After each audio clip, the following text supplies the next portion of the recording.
You're listening to the Patriot Nation Podcast.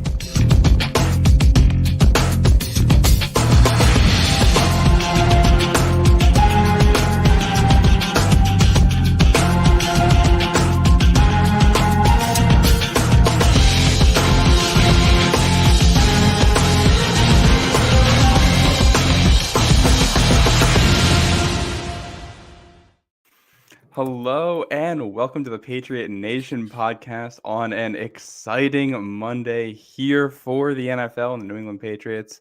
I'm your host, Matt St. Jean, tonight. No Pat Lane, although he might be making an appearance later. I'm joined instead by very special guest, Taylor Kyles. How you doing tonight, Taylor? Doing well, man. There's a lot of stuff going on. I feel like I'm juggling a million different things. So I'm sorry if my eyes start darting around, but I'm excited to be here, man. We got a lot to talk about. It's the perfect time of year to have ADHD because you're just overstimulated to the max. It's like, again, it's a positive, but also, you got to get stuff done, and we're on the clock. But yeah, man, this is exciting. They're doing stuff that we wanted to see them do, which is good.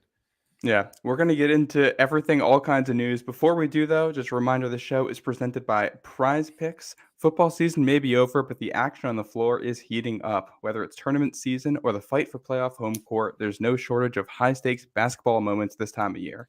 Get in on the excitement with PrizePicks, America's #1 fantasy sports app, where you can turn your hoops knowledge into serious cash.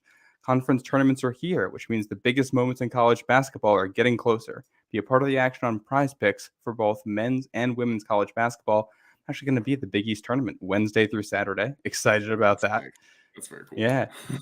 Download the app today and use code CLNS for a first deposit match up to $100. Definitely make sure you go do that. Again, download the app today and use code CLNS for a first deposit match up to $100. Pick more, pick less.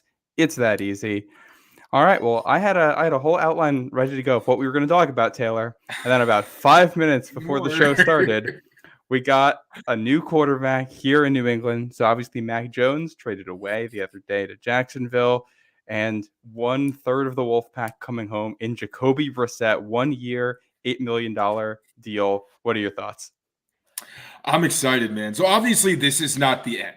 I think if anything, this points to the direction fans should want to go in, which is drafting the quarterback. And I know Mark Daniels of Mass Live during the draft mentioned, actually the whole team at Mass Live, to be fair, mentioned that the Patriots did have quarterback plan. It was to trade Mac Jones, it was to sign Jacoby Brissett, and it was to draft a quarterback. So 2 of those steps are already done. Now it's basically their fate is in the hands of the Commanders for the future of the franchise. And I really, really hope they're big Jaden Daniels fans. I am as well, but I am higher on Drake May, so we'll see what happens. But yeah, this is an awesome move. Jacoby brings such great energy, just such a great personality. He's beloved around the league, very highly respected. Obviously not someone you want starting any significant number of games. He's more like, spot starter, backup, somebody who can just help ease a rookie quarterback into, their first season. But he was the best option. He reunites with Alex Van Pelt. This is the team that drafted him. I'm fired up, man. And he was one of the first people to wear this version of the Pats uniform, because when they had the throwbacks, I think it was one of the first games was 2016. So I think that's pretty cool too. Yeah, when they brought out the color rush week 3 against the Texans and Brissett's first start, that kind of became the base for this new uniform they have. Mm-hmm. And you get that play where they run the bootleg with him, the naked bootleg for like a 27-yard touchdown or whatever. And that was the game, where it's a rookie third-string quarterback against a team that was good. That was a good Houston team. And you blow them out the way they did in that fashion was kind of, all right, we know this team was special, but I like Brissett because he can work in structure. He can do play action. He can throw over the middle. Like he raises the floor. I don't know if he raises your ceiling all that much, but he raises your floor. You shouldn't have as many like stinkers. You're going to work more in the structure of the offense, I think, too, more consistently. So like if the coaching is good, then the quarterback play should be, competent, which will be an upgrade most of the time. And you talk about not starting him next year. I also look at this quarterback market. And you got Kirk Cousins going to Atlanta and what Minnesota is going to do. Minnesota seems poised to be aggressive in a trade up. And if there's not a quarterback there at 3 that New England likes, and they feel comfortable starting Brissett for a season, this also means, all right, you can feel good about the play on the field and you can accept a trade back and get a haul. And, if they get a Trey Lance style deal where you're getting couple extra firsts coming up. All right, well, you got your quarterback for now. You can build an offense, and you got the ammo in the future to make moves for a quarterback or a wide receiver or whatever it is you want to do. And I think that's why this move made so much sense from the first time you even look at who the options are in free agency.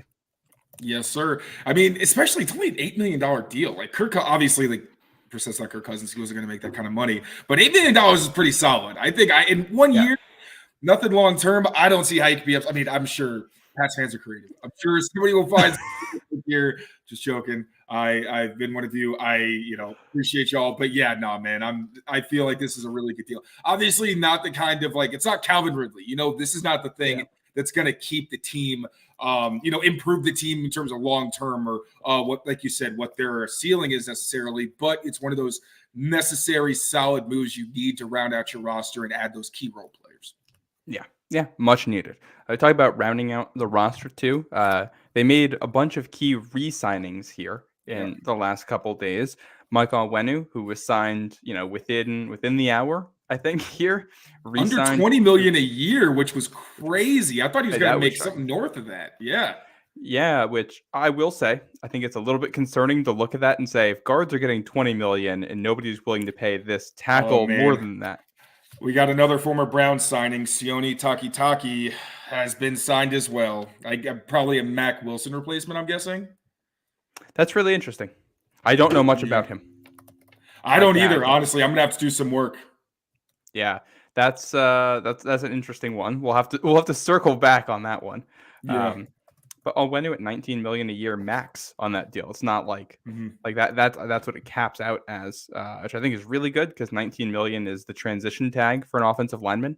So you're not paying extra for him. They've re-signed Hunter Henry. They've re-signed Kendrick Bourne. So bringing back the core pieces, some of the few pieces I think we did feel good about on this offense. What's your feeling on the money they're giving out to these guys and what the role is going to be next year? I think it's totally fair. I think I'll start chronologically. Mike Onwenu, I thought that was a great deal. Like he was the best free agent on the market up for the offensive lineman. So I thought that was fantastic. Hunter Henry, you can say they overpaid him a little bit, but it's under $10 million, which is really what I was hoping for. They kept him off the market and he was going to be the best player. So that was pretty big for them. And also, like, he's a team captain. This is an offense that's going to be undergoing a lot of change, both schematically and personnel-wise. So I thought keeping a security blanket, who's also a great red zone presence, was really important. And then Kendrick Bourne, the energy he brings. Like, I know as a reporter, I was excited because he's a really fun guy to cover. But also, we've seen that he has some serious big play potential when he's out there and when he's actually allowed to have a role in the offense, and the offense is actually competent to a degree. So another guy where it's a very fair deal. Like if he doesn't produce, he's not making very much money.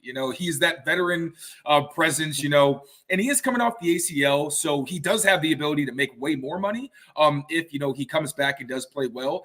I think you could probably expect him maybe to take a step back this season in terms of the juice, because he's not known for being a fast guy, but he's electric with the ball in his hands. So maybe he won't be quite as explosive in that way. But, I mean, he really wins because he's got great hands and he's a really good – or not really good necessarily, but he's a smooth route runner and he knows how to get open. He's just – you watch him and it's like this guy just understands how to play the position. And those things are still going to be intact. He's still got his size and everything. So, I mean, again, these were the signings I was really hoping to see them make. Like, these were their guys who – they're leaders. Hunter Henry and Kendrick Bourne, they're not Mike Onwenu, but they are important pieces and guys who were part of the reason the team was doing anything well offensively at all. So I know it's easy to say like, oh, they're re-signing these guys. This was a 4-win team last year. Yeah, but not everybody on the team was bad. A lot of that had to do with their quarterback situation, and they just traded the quarterback. And, Bailey Zappi is not expected to be the guy. So, I don't really see how you can poo-poo any of these moves. I think this regime's off to a really good start.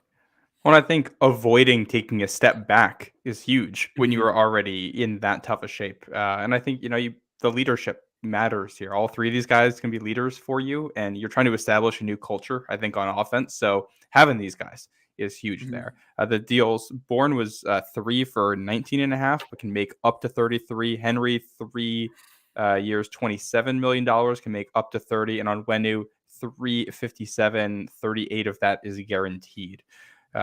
So I think all very fair deals. I agree with that. I'm not sure how much cap space they have left at this point. I'm going to have to consult Pat's cap there on Yeah, we Twitter gotta later ask tonight Miguel. to see what it looks like. Yeah, he's the Yeah. expert on this.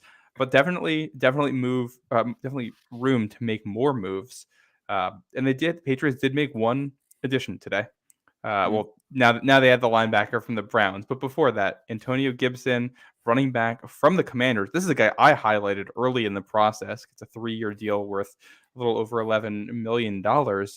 I like him as a compliment to Ramondre Stevenson because I think he takes that load off in the passing game. And Yep.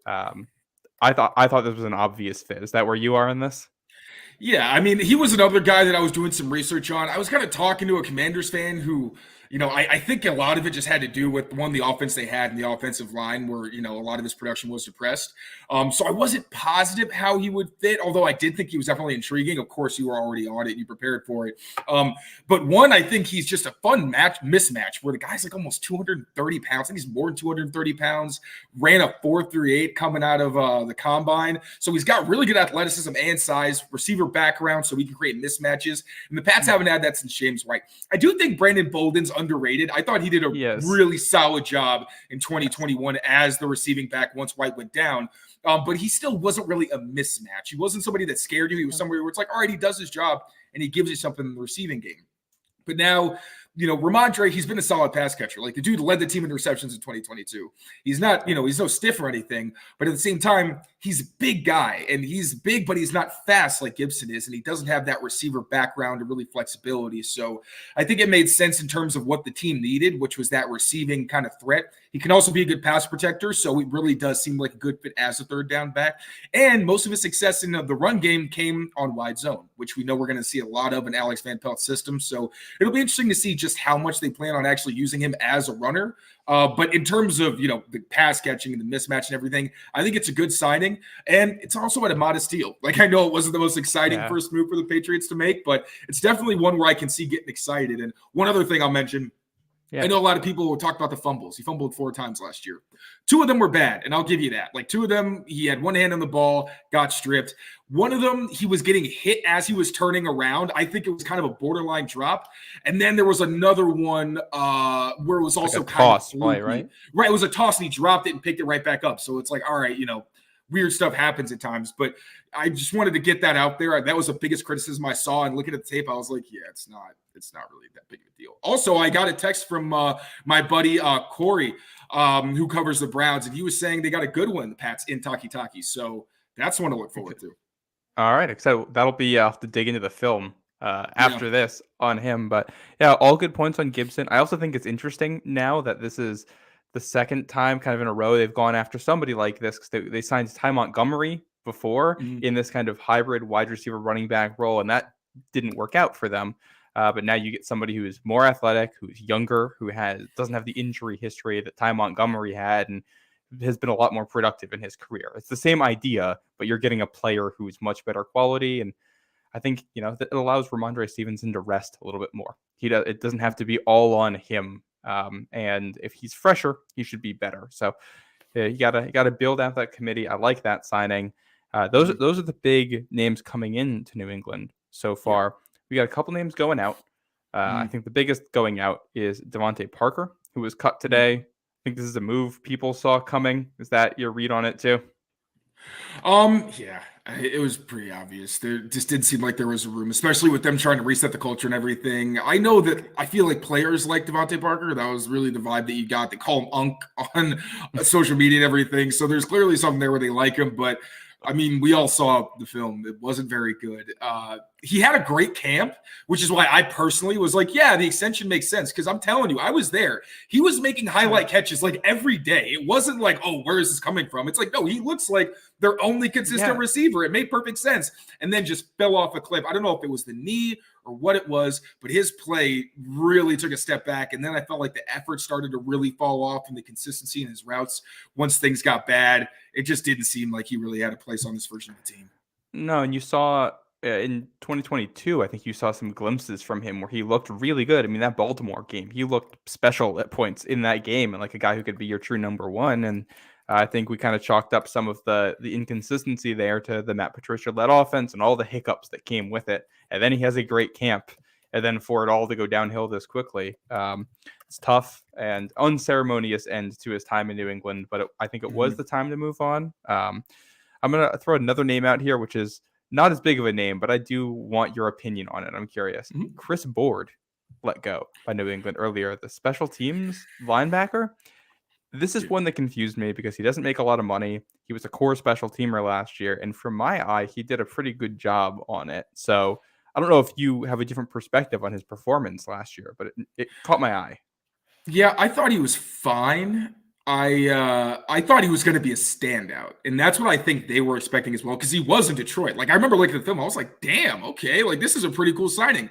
One, I think philosophically they're going to go away from keeping pure special teamers. That's kind of one of the bigger messages I got, was because, like you said, he wasn't expensive or anything, and he was fine. But I think, to justify a roster spot as a special teamer these days, you need to be very good. Like, you need to be somebody where we hear your name every week. And that wasn't really the case with Boards. So, I think that was really just it. I think they're maybe just going somewhere else philosophically. And he didn't clear a lot of room. So, yeah, I really think it's really as simple as that. And he kind of just didn't live up to the expectations where, again, he seemed like a Pro Bowl caliber special teamer. And there were weeks where I was like, I've not heard his name once or really noticed him on tape. Yeah. So. And I was, I think I was more surprised they didn't even bring him into camp to see if they were going to get that level out of him, but they're the ones who are working with him every day. They know what they're getting a little bit better than we do. And then the last name here, which is tied to the Browns linebacker Sione Takitaki, that the Patriots just brought in, Mac Wilson, going to Arizona, not re-signing with the Patriots, which was a big shock because we know how active he is on social media with Patriots fans. I think this is just the money on this one.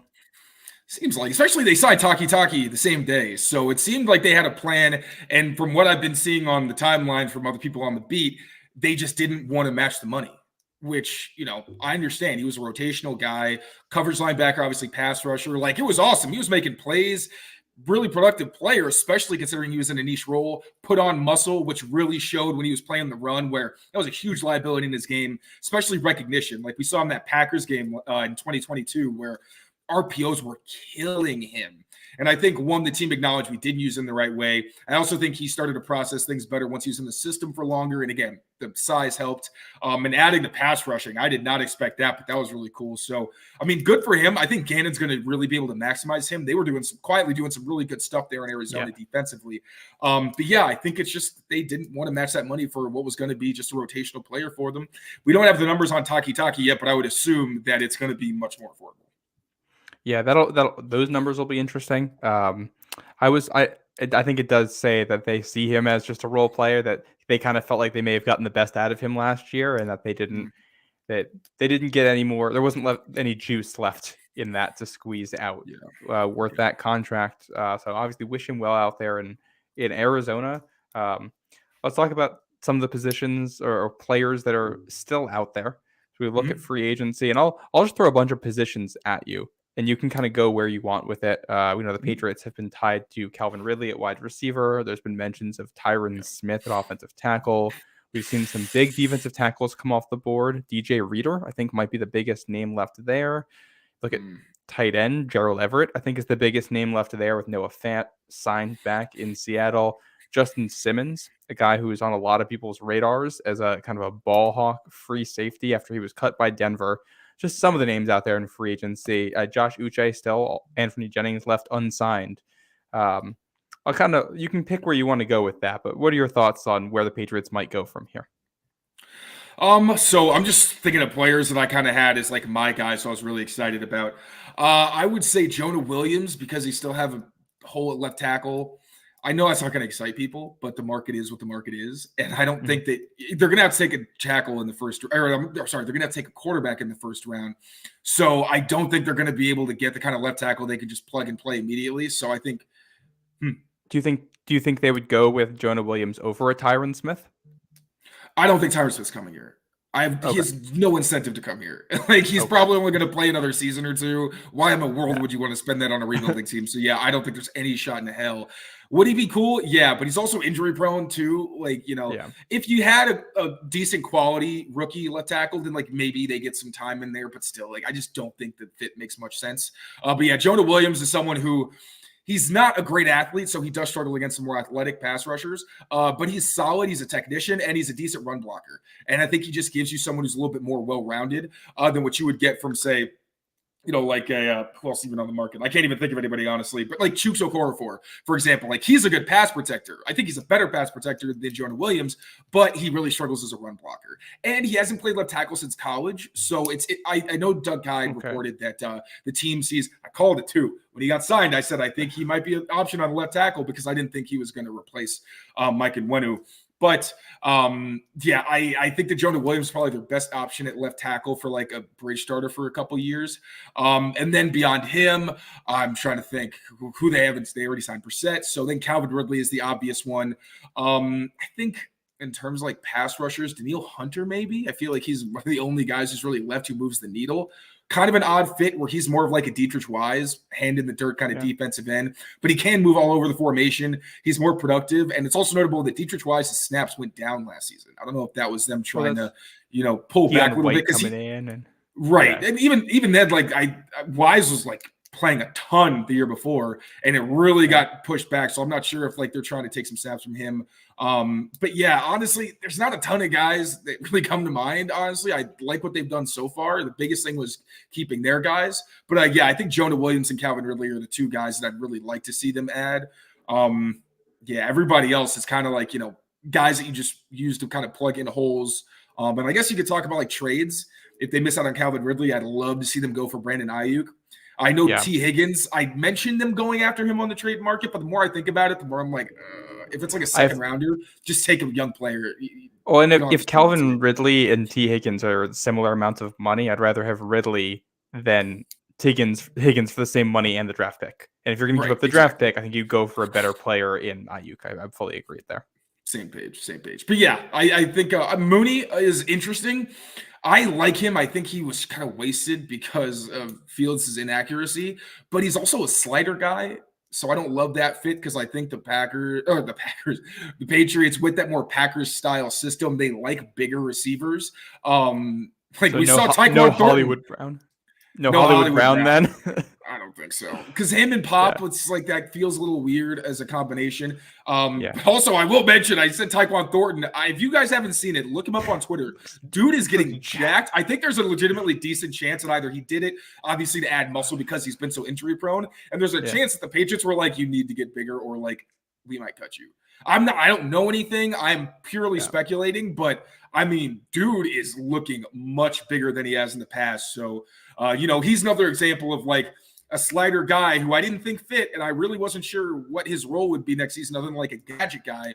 But now that he's bigger, I'm like, damn, he might compete for the X spot. Who knows? They need one, so we'll see what happens. If you can get anything out of him, even if he's a backup, a guy who can be your fifth or sixth wide receiver, I think at this point, with what we've seen in the past, you'd be happy with getting that. Justin Simmons, to me, I still want them to add a free safety. I think if they can, because I think if you add a true free safety, then that lets Duggar and Peppers kind of operate where they're best. Geno Stone was a name I was interested in. Who he missed too many tackles. I feel like that. Yeah, that was the one issue with him. But I was wondering if him in like a Deron Harmon type of role, where he's your third safety, he's going to come in and he's going to play far away from everybody else. If they might be interested, obviously not. He's in Cincinnati now. We'll go to break in a sec, but before we do, you look at free agents that have signed elsewhere, the things that have gone on around the league. Are there any, contracts that you wish the Patriots had handed out, or big stories, other players other teams have signed that caught your eye? Christian Wilkins was a guy that I really wanted. I understand not signing him, especially because you got to re-up on Barmore. I kind of like the idea of, you can sign two guys, and I understand that it's weird when they're at the same position. But then for me, it's just you get two good pass rushers who can also play every down for you. So then it's like, all right, you beef up the interior, and then the edge can just be affordable guys where their job is more to make sure you contain rather than necessarily being those highly paid pass rushers. But him on the same line as Max Crosby is going to be absolutely freaking sick. So I thought that was really cool. The stunts they're going to run are going to be fantastic because Wilkins is really good. That's why I thought he was going to be a fit for the Pats. And then Gabe Davis to the Jaguars, I thought was just funny. I'm trying to think. I think that's actually kind of a good. I think that might actually be a good fit. It's not that he's the best player, but I think they needed somebody to stretch the field a little bit, especially on the outside. I think if there's one thing that was an issue for them, I think Ridley and Christian Kirk have some overlap in their game that made it hard to use both of them. And if we talk about Ridley to New England, I think that's the concern too, is the overlap between Ridley and Bourne, and then Bourne and Pop, and the way you would get all three of those guys on the field in a way that maximizes their skill sets. Yeah. I honestly, you kind of nailed it. I got nothing. But I will say this. The streakiness for Gabe Davis is just like, I mean, he didn't get a big deal or anything, but like if you look at his stat sheet, it is alarming. There are literally weeks where he won't do anything. I mean, literally anything, zeros. It is staggering. I don't think I've ever seen it for a guy of his caliber, where he's like a captain, he's a starter, and you don't see anything from him. It's wild, but hey, I mean, I wish him all the best. Maybe he's the new Aguilar, kind of, in certain ways. Yeah, honestly. Similar profile. All right, we're going to do a quick ad break here, and then we'll be back. We're going to be doing some mock draft stuff. I think we got about 20 minutes here, so we're going to go through my mock draft, and we're going to do a quick live mock, and you guys can weigh in on the comments. And all right, we'll be back after this break. Football season may be over, but the action on the floor is heating up. Whether it's tournament season or the fight for playoff home court, there's no shortage of high-stakes basketball moments this time of year. Get in on the excitement with PrizePicks, America's #1 fantasy sports app, where you can turn your hoops knowledge into serious cash. Now, PrizePicks even offers injury insurance so your entries stay in play, even if one of your players gets injured. For basketball games, if you have a player who exits the game in the first half and does not return in the second, that player projection won't count against you, and the rest of your entry stays live. Now, this week for me, I have Steph Curry for more than 29 points and Nikola Jokic for more than 10 rebounds. And then Caitlin Clark for more than 30 points and LeBron James for more than 7 assists. So download the app today and use the code CLNS for a first deposit match up to $100. PrizePicks. Pick more, pick less. It's that easy. All right, we're going to get into a mock draft. We're gonna do a quick back half of the show here, because I know Taylor has some writing to do. He's always on the move with all of the signings the Patriots are making. We're gonna go real quick. I had my mock draft, my third of the season, drop on Pat's Pulpit earlier today. You should go check it out. I'm gonna go through this, Taylor, and we'll go get your thoughts on this as I read through. I have the Patriots taking Drake May at pick 3 if he falls there. I think that's kind of a no-brainer. I'm not sure if that needs explanation at this point. No, sir. Yeah, I'm all for that. Drake May all day, baby. Yeah, I like Jaden Daniels, but May, I think, is a clear half tier up. Yeah, I think so. And I think that's significant enough considering like where the tiers are here. But we talked about, the third pick. If you can get May instead of Daniels, especially, I just think May's ceiling is significantly higher. Although I think you could argue like the tiers may not be significant, but I personally I think they're in different places. So yeah, Drake May, no brainer. Run up the draft card. Yeah. Second round, I have the Patriots taking Xavier Legette, wide receiver from South Carolina. I actually went through about 3 or 4 different wide receivers at this spot. I had Ladd McConkey in there at one point. I wasn't sure if he'd still be around. I had Troy Franklin in there, Xavier Legette. There's a whole bunch of other guys in that range. I picked Legette. How do you feel about that? And would you pick the same receiver out of that tier? Yeah. My second rounders that I really like are like Pearsall. I probably would have higher. He's Roman Wilson. For me, I'm kind of off him a little bit. I don't think he's bad, but I would like someone like a Ricky Pearsall more. But I also do like Legette a lot. I took him in the third round in my mock. I feel like his stock is going to rise a bit. And people are going to hold him a little bit higher, but you just go by the simulator, but I do like him. I think, he may not ever be a guy who runs the entire route tree, but I do think he's got good size. He's got good speed. He's overcome a lot of adversity. Seems like a really good dude. He was a team captain. He did meet with the Patriots, so there's that there. He told me at the combine. And then as a route runner, I still think, he gets into guys' blind spots. He doesn't let people keep their hands on him. He's really physical, which I like. He's not the bendiest guy necessarily, so that's why I don't think he's going to be the most fluid route runner, but he's good, and I think he has the talent to dominate. So I really like Xavier Legette for sure. Yeah, he's fun. His highlights are fun. You watch that Georgia game, and it's Rattler and Leggett against the world in that one. Some brutal stuff, but you see the breakaway speed, freak athlete. He can plug in and play at X, hopefully, and that puts Bourne, Pop, and maybe Calvin Ridley, I think, in better positions to succeed. Round 3, Karan Amagaji. I think I'm pronouncing that correctly. Out of Yale, the tackle. Do you have any thoughts on this guy? I don't know if you've gotten into his film at all.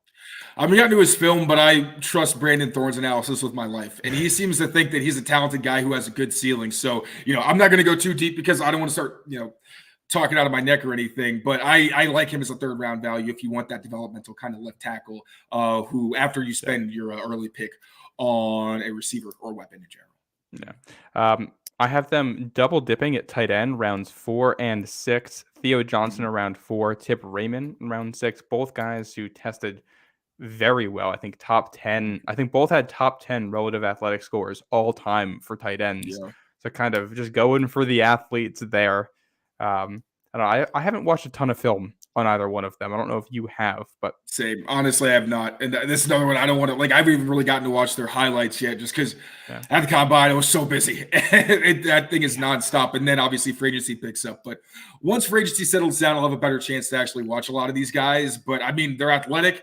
Their scouting reports seem like they're guys who could probably contribute early, not have a huge role, but could develop into some pretty significant role players. So I'm about it. I like those. I like the idea of double tipping a tight end, especially, I feel like the Patriots are going to re-sign Pharaoh Brown, but they still need some youth at the position. So all for it. Yeah, I think 2 veterans with a rookie for the 3rd spot you can develop probably is a winning formula here. Their other picks, Javon Foster, offensive tackle out of Mizzou. He was a guy who people really liked at the Senior Bowl. Edge defender Brendan Jackson with the Mac Jones trade pick from Washington State. Really high effort guy. Another guy who tested well at the combine. And maybe my favorite name in the draft, Bub Means, the wide receiver from Pitt, wrapping it up in the 7th round there. I think if we have time to get through this quick mock draft together, I want to get to that. So any thoughts on those guys before we jump into it? Only one I really have one on is Bub Means, because obviously he was coached by Taekwon Underwood when he was at Pitt. So there's that connection. I did actually watch his highlights last night, so that's good timing. He's someone who's got size. I think he could maybe play some X for you. He's got some downfield ability. He's got some jump ball ability. I haven't dove into the tape too much, so I don't have a great idea of his profile. But with the familiarity and the fact you could probably get him on day 3, I think that makes a lot of sense for a team that could use as many weapons as possible. Yeah. And that's, you get a quarterback and you double dip at wide receiver, tight end, and offensive tackle. I think that's probably a good use of resources there with where this team is. You don't need as much defense in this draft. Right. Maybe like a pass rusher corner if they fall to you. But honestly, if they don't have any extra picks, you got to focus on the offense. Yeah, fully agreed. All right, we'll rip a quick mock draft here. We'll do no trades or anything. We'll just go through and make some picks and talk through it. I'll switch over here. We got the Pro Football Network mock draft simulator up. Let me find my tab here. We'll just get right into it. See how this falls for us. I want to hear your thought process as we go through this too. Well, that's one heck of a way to start this draft. Drake May, run it up to the desk where they take cards. Yeah. I don't know why. Podium, that's what it is. Yes. Yeah, for the audio listeners, it was Caleb Williams and then Joe Alt as the top 2 picks. Something tells me that's not how it's going to go at the actual draft, but I would love it if that's what happened.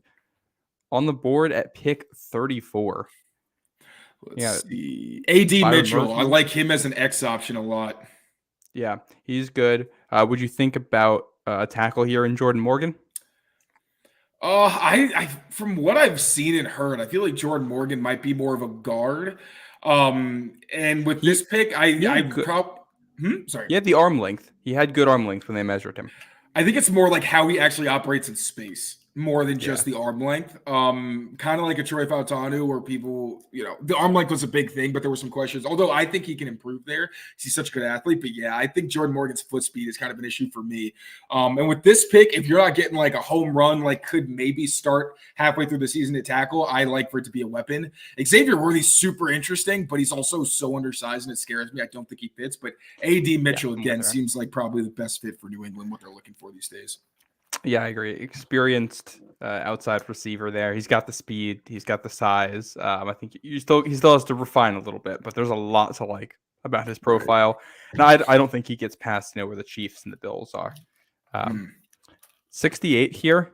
We got Chris Braswell, Michael Hall, JT Sanders, Ben Sinnott, Roman Wilson, the top 5 on the board here. I'm a big Ben Sinnott guy. I'll tell you that right now. I do like him, but I see Ricky Pearsall.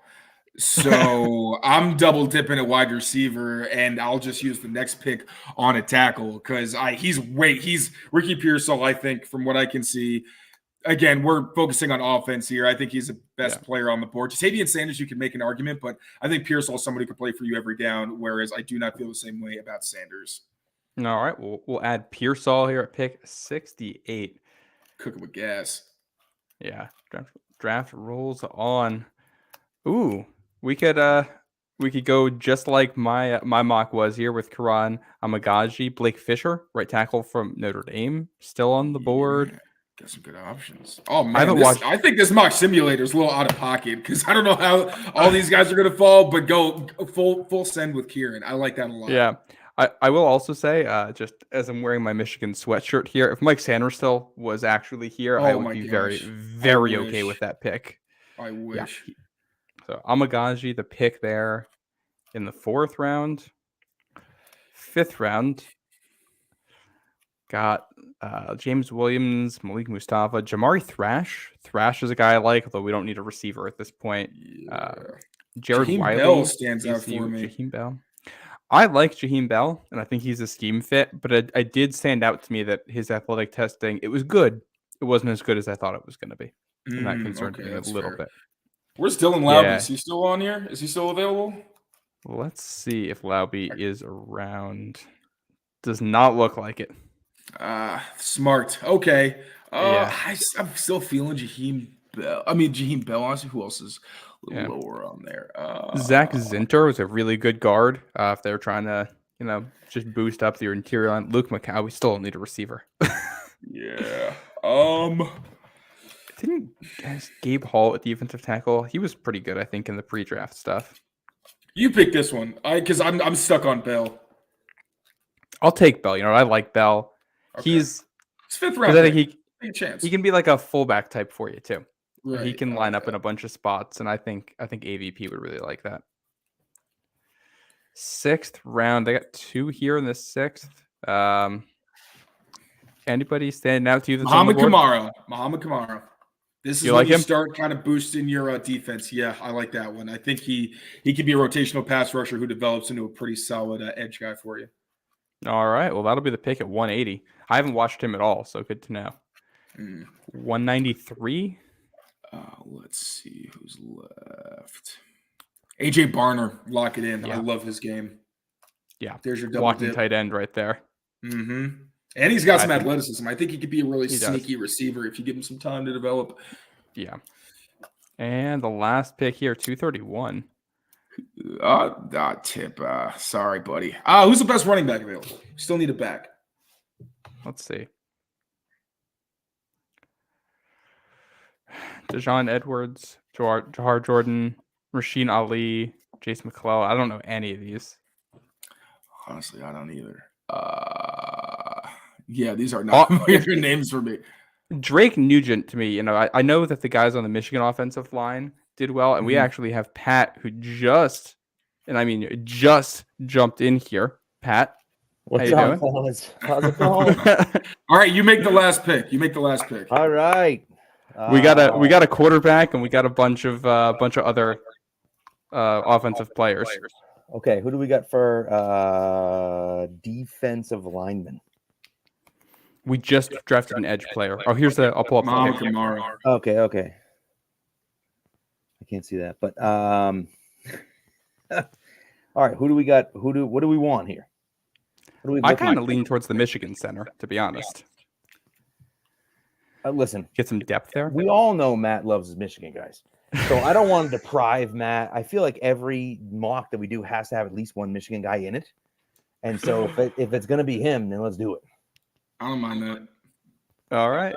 Oh, Williams is drafted a kicker. It's an interesting idea. We've already drafted a guy though, so Yeah. Well, so there's our draft: Drake May, A.D. Mitchell, Ricky Pearsall, Karana Magaji, Jaheim Bell, Muhammad Kamara, A.J. Barner, and Drake Nugent. There you go. Look at that. Yeah. Come back out to this. Look at that. Look at this. Look at us. Look at us. Yeah. We are going to be wrapping up here, Pat. You caught us right at the end. Hey, it's okay, man. I figured I could come in and maybe give my take for like 3 minutes. Yeah. Taylor, if you have to go, you can dip off now. If you got to write your article, we can let Pat give. I might have to, but this was a lot of fun, Pat. I'm glad I got to see your lovely face. Me too, man. Hey, listen, I'm telling you, we have to get together and do some superhero talk, man. There's been some great superhero movies out. I know it's crazy busy right now, but maybe like I don't know, like June-ish, May. I was gonna say, once things slow down, I'm very down. I miss having actual non-football talk. So hell yeah, I'm about it, buddy. I love it. It's great to see you, buddy. Keep up the great work. You're friggin' killing it over there. Great work, man. Appreciate you, buddy. You guys are killing it as well. Thank you so much for having me on. We're not on Have the a great night, Times everybody. podcast, so I mean, like, you know. All right, appreciate you, fellas. Have a great night. Great to see you, buddy. It's out. Yeah. All right. All right, Pat. We got about 4 minutes here, so I'll let you monologue on your thoughts. Listen, I love it. I love it. The one thing that I thought was interesting was like all the big name guys were gone. Brian Burns got traded, which is crazy to me. He got a massive contract, but Brian Burns gets traded. What's his name? Went to who the hell's the guy that we wanted? Was Wilkins, went to Vegas. Oh, Vegas. You know, a lot of good players off the board, which kind of stinks, which you hate to see. However, bringing back Onwenu to me is the story of the day. Of course, Jacoby Brissett. I think we all looked at Jacoby Brissett. And did that just happen right now? Patriots just re-signed Jalen Reagor. Jalen Reagor. I'll tell you what. Addition by subtraction. Forget about Jalen Reagor for a second. Get the hell out of here, Devontae Parker. Get out. Get out. So Devontae Parker, see ya. Supposedly trying to trade Juju. Love that. See you later. And so, yes, the chat, we are giving, listen, Josh Potter right here, he's getting the credit for it. He's getting the credit. Reagor re-signed. Breaking news from Josh Potter. Killing it over here. And that's another thing Taylor has to go write about. But I thought what they did was smart. You invest in your own guys, right? I said on Twitter earlier, like if Christian Wilkins doesn't get signed because you're giving that money to Christian Barmore, I have absolutely no issue with that. If you are taking care of the guys that you have in-house already that you think are good players and good leaders, that's what you should be doing. You should be building your team that way, right? And so I'm 100% on board with that. But, it becomes a situation where, they promised all these things, and when that thing doesn't happen, people get pissed. I love the Jacoby signing. Love it. I think we all kind of saw it coming, but it's perfect. 1 year, $8 million. Like, are you kidding me? Super easy. He's in for a year. To me, it signals they're drafting a quarterback at 3 and letting him sit. And I feel like they've talked to Drake May already. I feel like Drake May made comments about the fact that he thought it was best for him to sit for a year. So I think it makes a lot of sense. They're going to draft Drake May. They're going to sit him for a year behind Jacoby Brissett. Brissett's going to play, and then May's going to take over next year is what it sounds like.